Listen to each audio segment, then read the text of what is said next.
واقعہ کربلا کے کچھ ہی دنوں بعد یزید ایک ہلاکت خیز اور انتہائی موذی مرض میں مبتلا ہوا۔ پیٹ کے درد اور آنتوں کے زخموں کی ٹھیس تکلیف سے ماہی بے آب جس طرح مچھلی پانی کے بغیر تڑپتی ہے کی طرح تڑپتا رہتا تھا۔ حمص میں جب اسے اپنی موت کا یقین ہو گیا تو اپنے بڑے لڑکے معاویہ کو بستر مرگ پر بلایا اور امور سلطنت کے بارے میں کچھ کہنا ہی چاہتا تھا کہ بے ساختہ بیٹے کے منہ سے چیخ نکلی اور نہایت ذلت اور حقارت کے ساتھ یہ کہتے ہوئے باپ کی پیشکش کو ٹھکرا دیا کہ جس تاج و تخت پر آل رسول کے خون کے دھبے ہیں میں اسے ہرگز قبول نہیں کر سکتا۔ خدا اس منحوس سلطنت کی وراثت سے مجھے محروم رکھے جس کی بنیادیں نواسہ رسول کے خون پر رکھی گئی ہیں۔ یزید اپنے بیٹے کے منہ سے یہ الفاظ سن کر تڑپ گیا اور شدت رنج اور الم سے بستر پر پاؤں پٹکنے لگا۔ موت سے کچھ دن پہلے یزید کی آنتیں سڑ گئیں اور اس میں کیڑے پڑ گئے۔ تکلیف کی شدت سے خنزیر کی طرح چیختا تھا۔ پانی کا قطرہ حلق سے نیچے اترنے کے بعد نشتر کی طرح چبھنے لگتا تھا۔ عجیب قہر الہی کی مار تھی، پانی کے بغیر بھی تڑپتا تھا اور پانی پا کر بھی چیختا تھا۔ بالآخر اسی درد کی شدت سے تڑپ تڑپ کر اس کی جان نکلی۔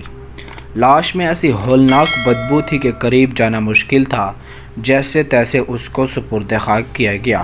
بعض حضرات یزید کے انجام کے بارے میں ایک اور واقعہ نقل کرتے ہوئے ارشاد فرماتے ہیں، یزید پلید کی موت کا ایک سبب یہ بھی بتایا جاتا ہے کہ وہ ایک رومیون نسل لڑکی کے عشق میں گرفتار ہو گیا تھا، مگر وہ لڑکی اندرونی طور پر اس سے نفرت کرتی تھی۔ ایک دن رنگ رلیاں منانے کے بہانے اس نے یزید کو دور ویرانے میں تنہا بلایا۔ وہاں اس کی ٹھنڈی ہواؤں نے یزید کو بدمست کر دیا۔ اس دوشیزہ نے یہ کہتے ہوئے کہ جو بے غیرت اور نابکار نکما اپنے نبی کے نواسے کا غدار ہو وہ میرا کب وفادار ہو سکتا ہے؟ خنجر آبدار تیزدار کے پہ در پہ وار کر کے چھیڑ پاڑ کر اس کو وہیں پھینک دیا۔ چند روز تک اس کی لاش چھیل کووں کی دعوت میں رہی۔ بالآخر ڈھونڈتے ہوئے اس کے نوکر چاکر وہاں پہنچے اور گڑھا کھود کر اس کی سڑی ہوئی لاش کو وہیں دفنائے۔ اب ذرا اس کی قبر کا حال بھی سنیے چلیے۔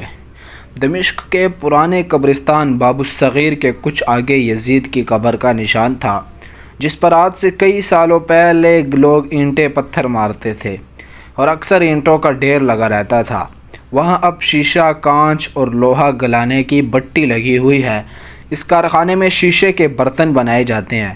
اس لوہے اور کانچ کو گلانے کی آگ والی بٹی بالکل ٹھیک جس جگہ قبر تھی وہاں بنی ہوئی ہے، گویا یزید کی قبر پر ہر وقت آگ جلتی رہتی ہے۔ تو دوستو ہمارے چینل کو سبسکرائب ضرور کیجیے گا تاکہ آپ کو اسی طرح کی معلوماتی ویڈیوز ملتی رہیں۔